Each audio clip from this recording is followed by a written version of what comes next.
काहे गरमाइल बड़ा। अरे का करी तू चीजें ऐसन बाड़ू। साचो का अरे रात भर तोहके नचाइब गुड़िया, भले पंडित जी पागल देखी घूर ढोलिया। आजो ते नियारा जुड़े दे जियारा, देहिया के मुरझा छूट जाए दे, छूट जाए दे, धन लूट जाए दे। बोली पंडितान के छूट जाए दे, लूट जाए दे, धन लूट जाए दे। बोली पंडितान के छूट जाए दे।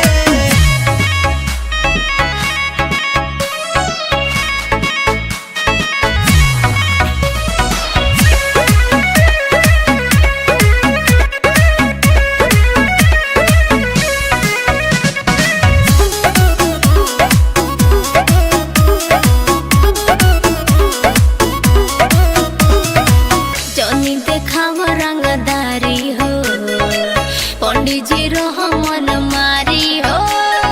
अच्छा पंडित जी के साथ करबो। हाँ